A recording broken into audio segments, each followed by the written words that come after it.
हा प्रज्वल रेवण्णा कोण कलर करीन?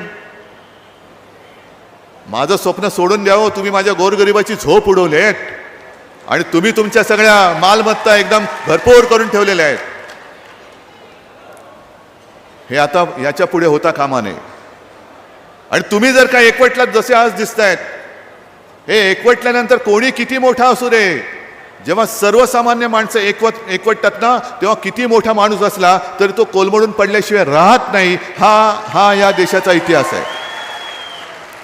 म्हणून मी मनापासून तळमळीने भाजपच्या लोकांना सुद्धा सांगतोय, कार्यकर्त्यांना सांगतोय की ही संधी सोडू नका. आता ही संधी सोडू नका.